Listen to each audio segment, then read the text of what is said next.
So if you're watching this video, you received a purchase agreement and we're ready to accept or ready to consider it. Okay, so before we get into the nuts and bolts of what's inside the purchase agreement, and I'll go over that here in a second, I want to remind you, we have four options whenever we have a purchase agreement. Okay, so we can accept it. We can just say, hey, you know what? We agree to all your terms and we're ready to move forward. Okay, so that's one option, is just accept it. We can reject it. Formally, just say no. We're not gonna accept it whatsoever, and that offer's off the table. I'll talk about why it's a bad idea in a minute. The third is we can ignore it. We can say, you know what? I don't even want to pretend it's there. We don't want to respond to it. We don't want to do anything with it. And that's typically what I suggest we do. If there's an offer we don't really like, we just ignore it. And if you go back to our listing agreement, usually my listing agreements, I have in there that you, Mr. Seller, are not going to formally reject any offers. So the default is just ignore it. And the goal of that is to keep offers on the table as long as possible, because that puts us in a much stronger position to negotiate with better offers. Okay, so I love to ignore offers. And then the fourth is the counter. If we want something a little bit better, if we want something changed, we can counter. Okay, and maybe about 25 to 50% of the time I see where we counter back out. Okay, so we can accept, we can reject, we can ignore, or we can counter. Okay, now rejecting it, once we reject an offer, it's no longer on the table. It's no longer the first thing an agent will call me when they want to schedule a showing is, do you have any offers on the table? And the worst thing I can say is, no, we have no offers on the table. So if we get any offers on the table, I don't want to get them off the table. Once you reject them, they're off the table. I can't say, yes, we have offers on the table. So let's keep offers on the table as long as possible. Okay, so accept, reject, ignore, or counter. Now, ignoring it, I love ignoring it because, especially if it's a low offer, even countering a low offer, it puts us in a weak position. And we can talk about the nuances of what that is in person. So those are the four things we can do. And if you want to now learn more about how to accept an offer, so now the very first option is just accept an offer. The following video will tell you exactly what the purchase agreement has all inside of it. Okay, so watch the video. If you have any questions, I'm always here to help you out. Enjoy.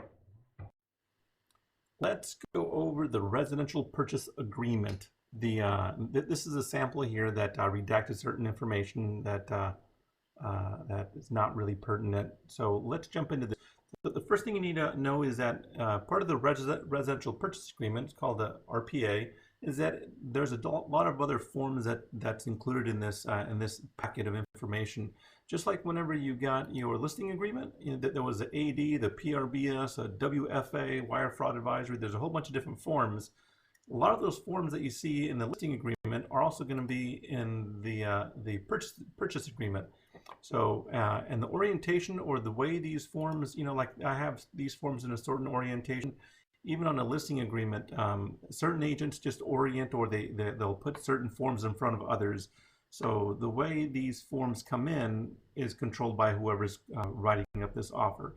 So in this particular case, well, in all cases, the purchase agreement, the RPA, is never the first document you come across. It's usually, well, it's way down the line. So in this particular case, the first document we're going to run across is called the AD, the agency disclosure. And the AD is something that you've already gone through on the listing agreement. So we're going to skip over any of these forms that I explained to you before. Just to save time, I'm going to skip them because they're already forms that you should be familiar with. If you want, I can go in more detail, but I want to jump into the meat and potatoes of the RPA. So the AD we've gone over already before. Okay, just up 2 pages. And in this particular packet, the RPA comes right next. So we'll jump right into it. Okay. Obviously, the most important part is the purchase price. Okay, but the purchase price isn't the end all be all. We also want to be mindful of the days in escrow. The days in escrow, that starts the day that you sign or this offer is fully executed, whenever everybody agrees to all the terms. Okay, that's most common is 30 days. But right now, with the whole COVID thing going around, 45 days is pretty common. We also want to make sure that we do have the address right up here. The purchase, this is just the data was prepared, and we do reference that every now and again as we get further along. But really, the purchase price is by far the most important item on this page. And as we scroll down, you're going to see that, so the purchase price, the days in escrow, sometimes we will see some information right here if they want to pick a particular day to close. But I would say about 95% of the time, you'll see that as 45 days over here. Up here, this is just going to be who's representing who. Usually I'm going to be here, and whoever else is that's representing the buyer goes down here. And this is kind of important right here. This is the deposit, the EMD, that earnest money deposit, EMD, that they're going to be submitting. Okay, $3,000 is pretty reasonable. We want to be kind of careful if they want to put like a $10 deposit. Obviously, that's going to be too low. I have seen some that are as low as $1,000, maybe even $500. That's not very serious. We want that to be much higher. $3,000 is a fair amount. We want them to miss that money. We want it to be enough that they're taking this offer seriously. Okay, so as we go down, and actually here, some people ask how soon does that EMD need to be received? Right here, it's 3 business days. And then this is very important here too. This is their first loan. Is it going to be FHA, VA, or seller financing? If none of these are checked, then it's assumed it's a conventional loan. And most of the time, this here is left blank. All this is left blank, and just that FHA is checked. And this is what their loan amount is. Now, additional financing terms, this particular agent, when they submitted this is not kind of normal to see this here, new loan being obtained through San Joaquin Valley Mortgage. I never really see that. Usually for additional financing terms, we'll read a little bit further. This is where they'll typically ask for some concessions, or they'll want some money back, or they're asking you for some kind of financial terms, financial consideration. Okay, usually they want money back, and they'll usually put it right here. Okay, so that's section 3E. Okay, as we go down, balance of down payment or purchase price. So this is how much the buyer has to come up with out of pocket at close of escrow. Okay, let's go to the next page. Okay, the appraisal contingency, this is really important. They're going to have 17 days to do their appraisal contingency, or that's when their contingency has to be removed. Okay, this is also important over here. Loan contingency, 21 days is standard. Even over here, you can see it's standard is 17 days, but they can ask for whatever they want. Now, we don't have to approve it, but that's what they're asking for. Over here for the loan, typically it's 21 days. They're asking for 30 days in this particular case. This is kind of odd. They usually don't change that. I would say that maybe 5 to 10% of the time that I see these, they change these days. But because of COVID right now, we are seeing some leeways in these days. Okay, if this was an all cash offer, I guess I can go back over here and show you. If this was an all cash offer, they would check this little box right here. Then obviously the whole loan terms wouldn't apply, and obviously the loan days wouldn't apply, the contingencies wouldn't apply. All right, let's keep on trucking. If there's additional forms or documents that they want to include, they'll include that inside here. Like if this property had a septic system, they would probably select this, and they would add a different form, the SWPI, to this contract, saying that they want something serviced. Okay, but that's not very common, so we'll skip all these right here. They always check, well, very common to check this one, Buyer's Inspection Advisory, the BIA form, which we'll talk about here in a little bit. Now, this is where the seller to pay a maximum of 2.26% of sales price towards buyer's non-recurring and recurring closing costs. Some agents will add this non-recurring and recurring closing costs. Really doesn't matter. And what you really want to focus on is that 2.26%. Some agents will actually write a fixed dollar amount. I always suggest that they put a percentage instead, just in case the appraisal comes in low. Let me get my calculator down over here. So in this particular case, if what was the purchase price on this? 265. So 265 times 0.0, was it 226? So in this particular case, they're asking for $59.89 in concessions. So this purchase price here, you're really not getting 265. You're getting 265 minus that $59.89, and there's also going to be another concession. I'm sure they're going to ask for a home warranty. 95% of all purchase agreements I see have the home warranty being paid for by the seller. So let's move this out of the way. We'll keep on going down. So we have the loan contingency of 30 days. I'm sorry, we're right here. Okay, so seller to pay 2.26% of sales price. So if the appraisal were to come in at 250, so right now, they're asking for essentially 59.89. But if that appraisal were to come in at 250, let's say it didn't appraise at 265, now we get to times 0.0226. Now their seller help drops down to $5,600, right? So that purchase price help will change if they use a percentage. If they just choose a straight, $6,000, no matter what the purchase price is, they'll get that $6,000, right? So I like always seeing the percentage just in case the appraisal comes in a little low. Okay, so the allocation of costs. Who's going to pay for what? The seller, 99.9% of the time, pays for it's called the NHD, Natural Hazard Disclosure Report. It's about $99, between $90 to $100, but typically $99 or $95 for that report. And seller typically always pays for that. And what that's going to do is show all the potential hazards in and around your neighborhood, around your house. Are there any fault lines, or are there any risks of a forest fire or flooding, or even pedophiles, or there's a whole bunch of it's about, heck, I think it's like 100 pages of where's the nearest gas station? Are there any known leaking gas tanks in your neighborhood? So that's gonna provide that report to the buyer, and then they usually choose who they want to use. Sometimes it'll say seller's choice. Sometimes they'll even be blank. But here they want us to use property ID. It really doesn't matter who they want us to use, in my opinion. It doesn't really matter who they want to use for the NHD, as long as we get that supplied. If this happens to be blank, I do still suggest that the seller pay the $100 for the NHD report, because it helps protect you. It helps advise the buyers exactly what they're getting into. That way, after close of escrow, they can't come back and complain and say they didn't know that there was a gas station with a leaky tank down the street, and now they want their money back. So that $99 is spent really well by getting an NHD report. And these other ones are left blank, and they can ask for different things, different reports. This is pretty common. All this right now everything in here is pretty common. Sellers shall pay for smoke alarms and carbon monoxide devices. That's pretty common for that to be included. Now, usually I do see these being checked as well, for the seller being responsible for these two, 1 and 2. Seller should pay for cost of compliance, and seller should pay for the cost of compliance. They're both compliance things with government standards.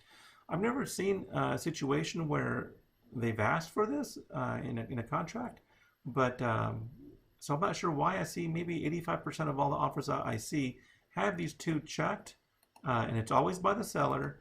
But I've never seen a cause for that. But if I was writing up an RPA, a purchase agreement for my buyer, I would probably select that just to be safe. Now for escrow and title, this is pretty standard as well. Buyer and seller usually split, usual split 50-50. Well, usually it says split 50-50, or sometimes it'll say each to their own, and that usually implies it's a 50-50 split. So you guys are splitting how much escrow is going to charge. And this is very common to see seller's choice. Seller usually chooses who the escrow and title company are. Sometimes the buyers will ask. It's more common for buyers to choose in different parts of the state or country. But in Bakersfield, Kern County, the seller typically gets to choose who the who the escrow and title company is. We can go into why I choose who I use depending on the situation. I use different escrow companies depending on the seller's needs and where they're located at, and who's going to suit them best. So there's no hard fast rule for who I choose for escrow and title. It really depends on the situation. And then seller, 99.9% always pays for owner's title insurance. That's gonna make sure that there's no encumbrances or liens or attachments or anything wrong with the title. And a lot of sellers will say, why do I need to pay for that? It's like $1,000 or so. It's kind of expensive. And some sellers will say, why do I need to pay for that? I know my title is free and clear. Well, the buyer needs to be assured of that. They need a warranty that it's clear. I have had certain sellers who think that their title is free and clear, but then they find out that maybe there's some taxes they didn't pay, some income taxes, and now the IRS has a lien on their property. Maybe it's a child support. Maybe it's a workers' comp thing. I don't know what it could be. There's just a number of things. It could be a divorce thing. There could be a lot of different things that it could be somebody, maybe you hired somebody to do work on your property years back, and maybe they filed a lien on your property but forgot to take it off. Or maybe they got mad at you and they filed a lien without you even knowing. So there could be several situations where you might think your title is clear, but it's not. So we want to ensure title. Okay, it's everybody asks for the seller to pay for that. Okay, seller shall pay for the county transfer tax fee. That is pretty common. I would say 99.9% of the time they'll do that. That fee is anywhere between $200 to $600, right about. There is no city transfer tax fee, so that's usually left blank. Unless the agent doesn't know what he's talking about, then he'll choose seller, but most of the time it's left blank. If there's an HOA, there's a few different HOA fees here, and usually the seller pays for those. It just, the HOA charges to transfer the new ownership paperwork to the new buyer, and they do charge, and usually the seller pays for that. Okay, I've never seen any kind of private transfer tax fees or private transfer fees, but some agents will check that just to be safe. Now, if like the seller wanted to pay, if the buyer wants the seller to pay for anything else, that would go here. Sometimes I do see the buyer will pay for the buyer's agent TC fee. It can be anywhere from $200 to $800. I see where the buyer pays the buyer's agent to do work for them, transactional work.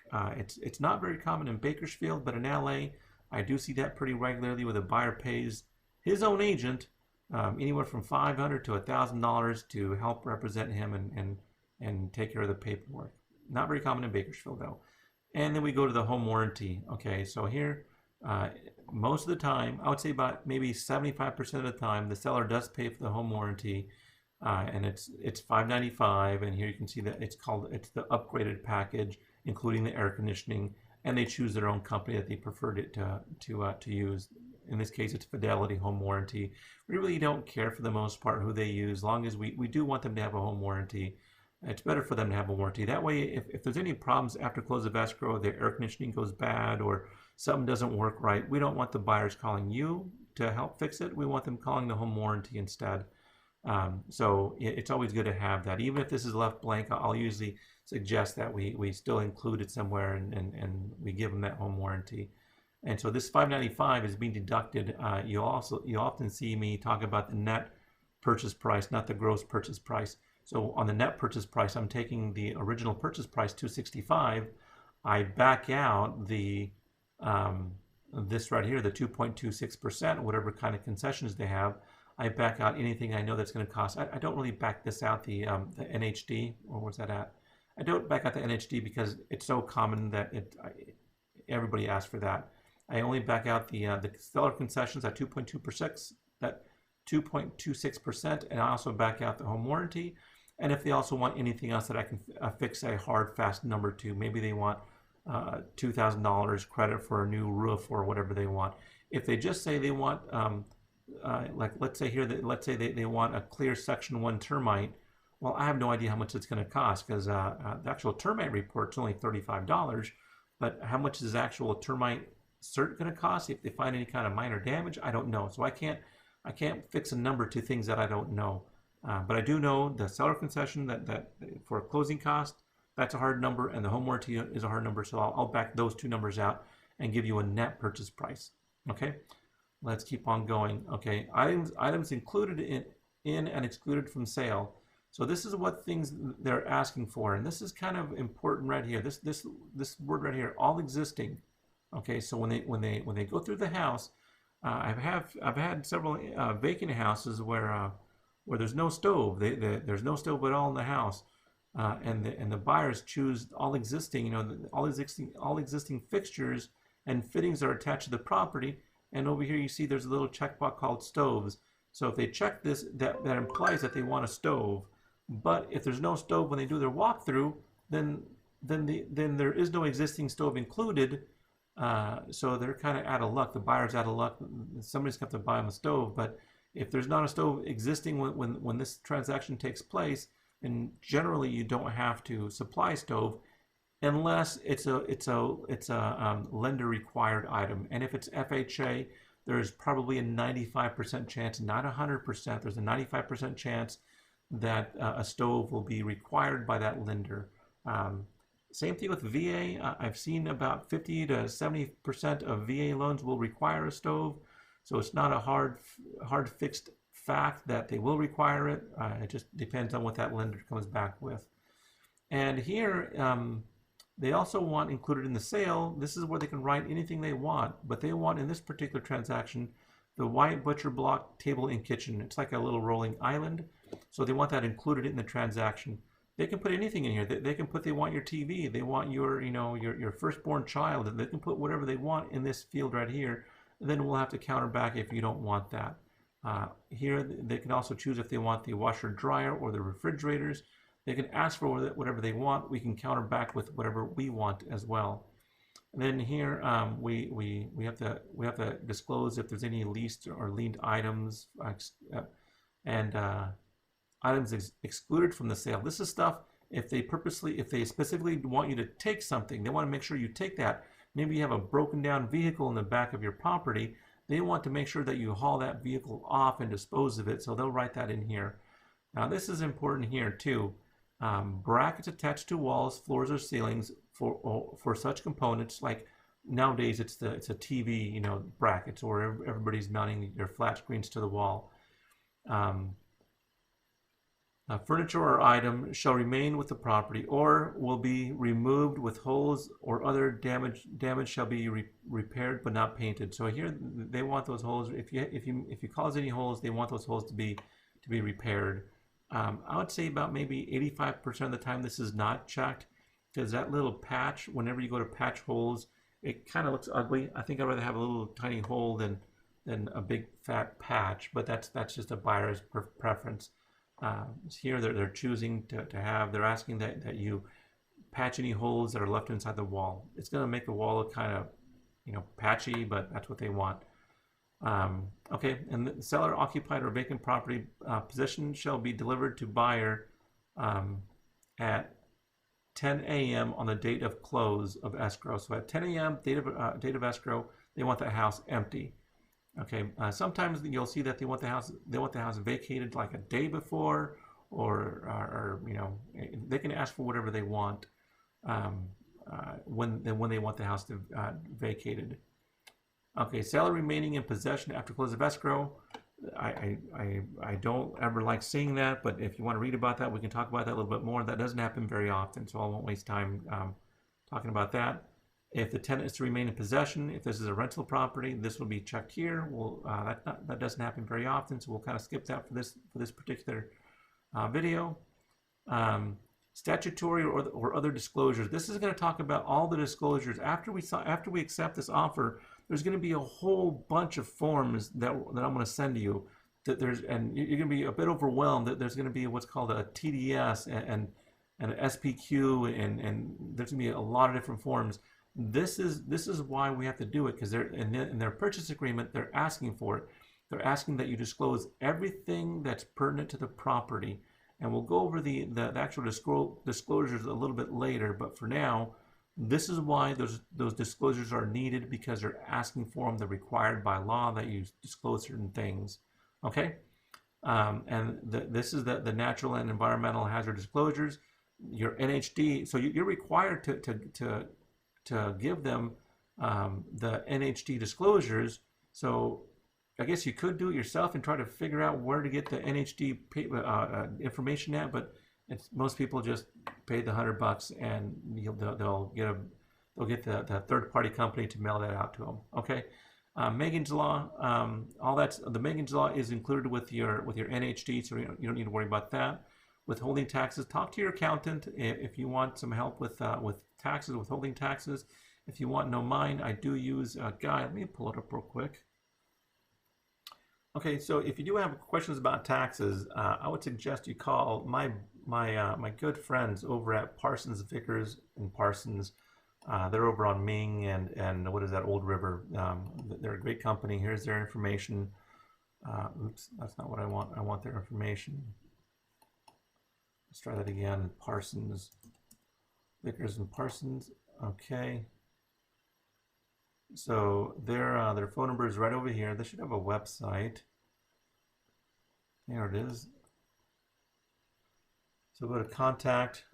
There's a phone number here. The guy I deal with, Mac Parsons, there's his number, 661-437-3071. He's Mac Parsons III. Really great guy to talk to. Just let him know that you're working with me. He'll give you free consultation and he'll help you figure out any possible tax implications.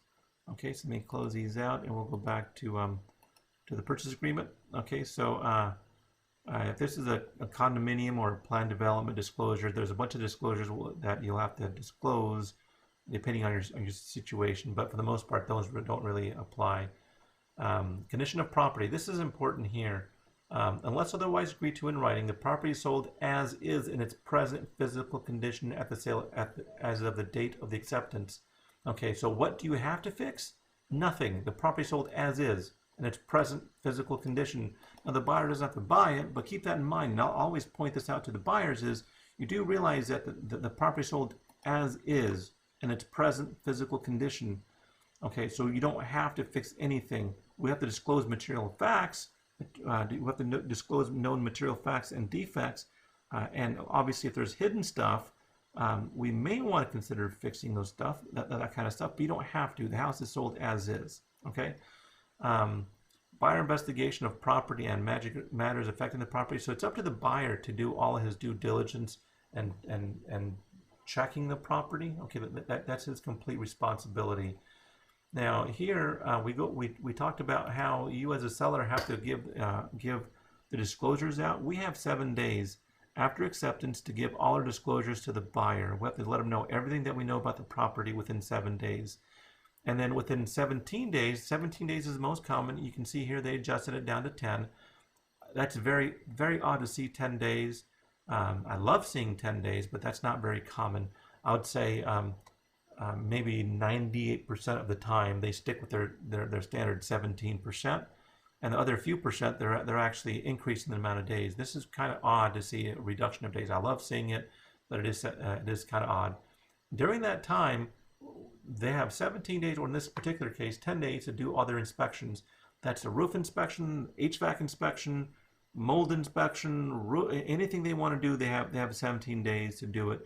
After which time we want them to release that contingency. That contingency for, and that's, so within that 17 days, or in this case 10 days, within that 10 days, if they find something, like let's say the roof is bad, they can call me up and say, hey, Noah, we want to cancel. We're 9 days into this contract. We found that the roof is bad. We want to cancel, and they would get their full EMD. That I think this particular case is $3,000. They get their $3,000 back, and there's nothing we can do about it.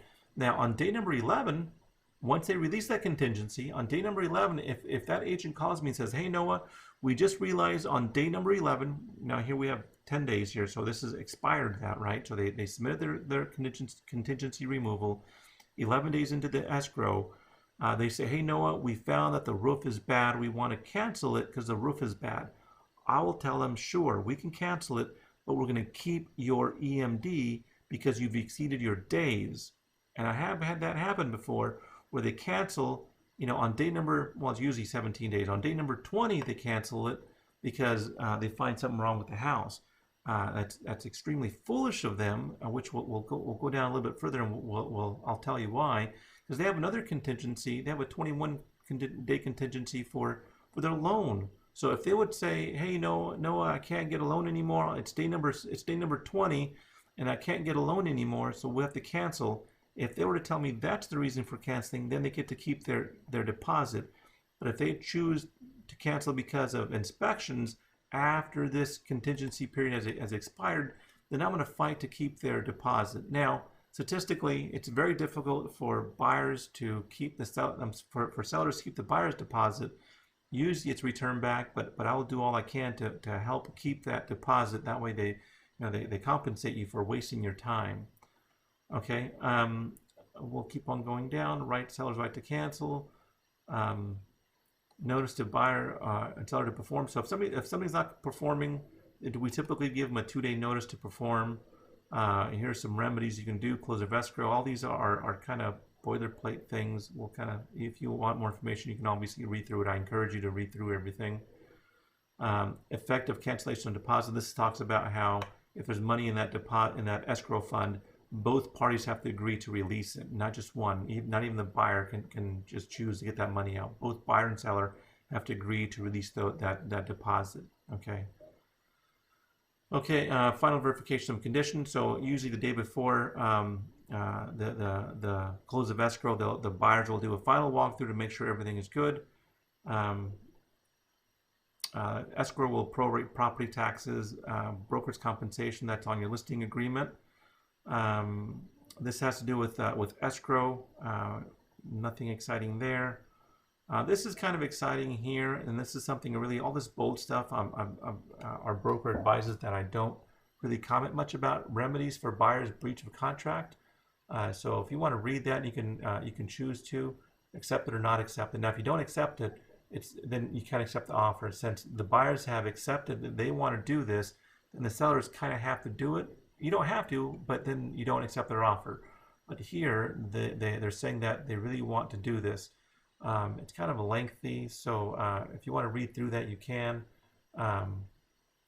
This is for liquid damages. I guess I can read it to you real quick. If buyer fails to complete this purchase because of buyer's default, seller shall retain as liquid damages the deposits actually paid.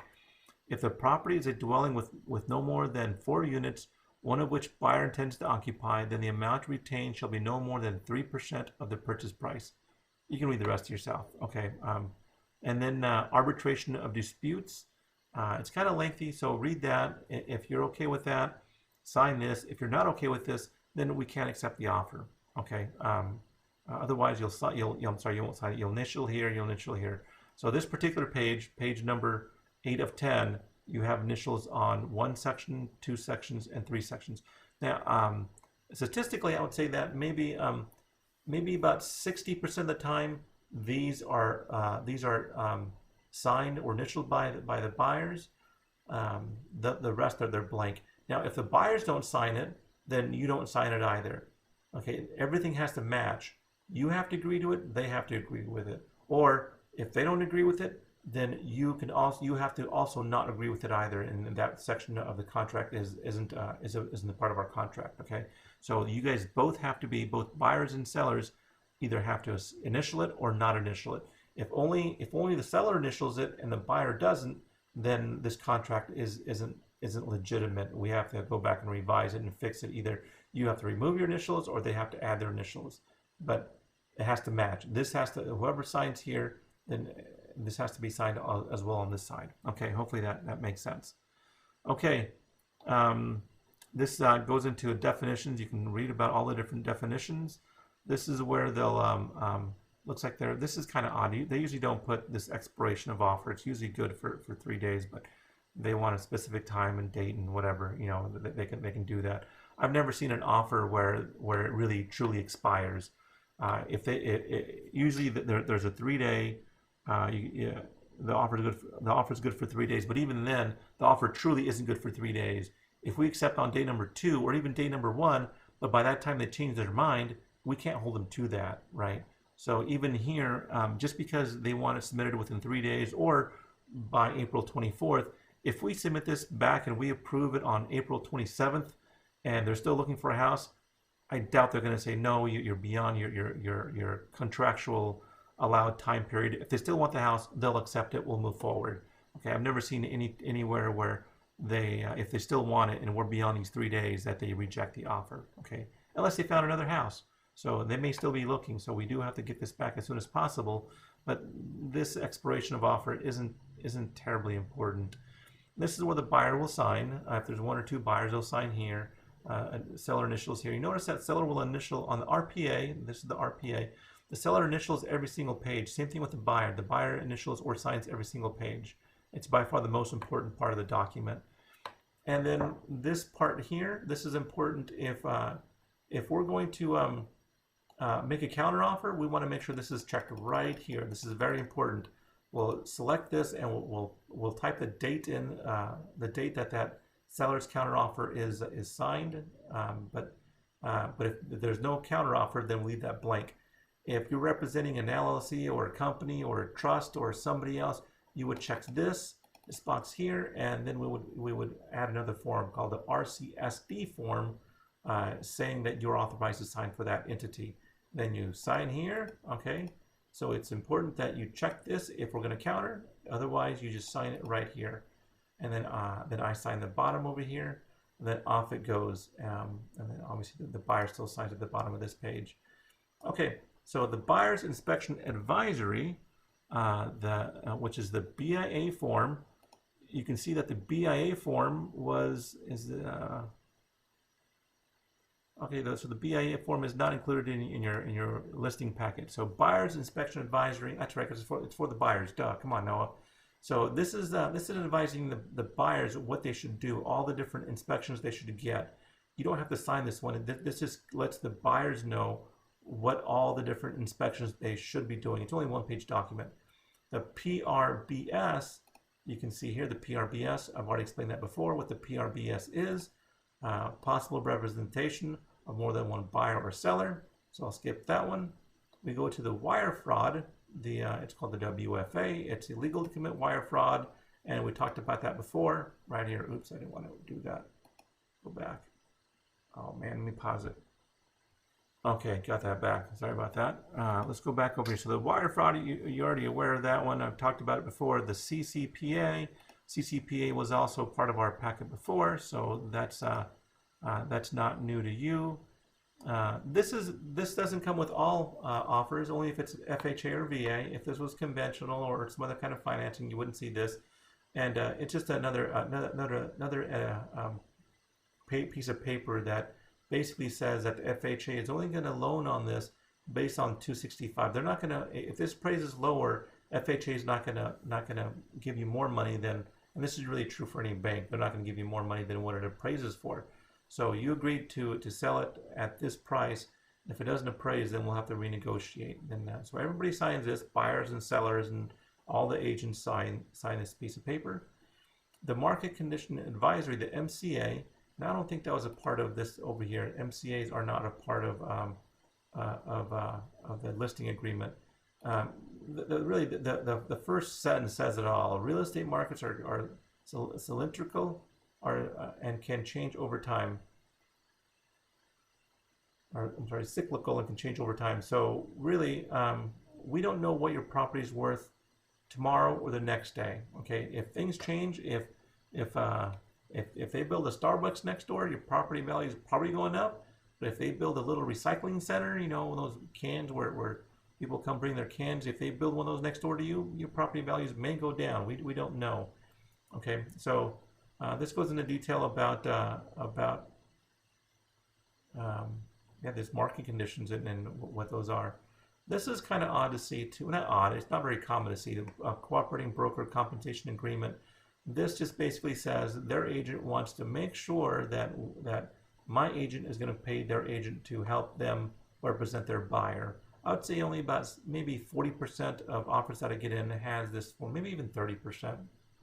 Not very often do I see these come in. Maybe from an out-of-town agent from Los Angeles, but for an in-town agent to include this, it's kind of odd. And not odd, I guess not common.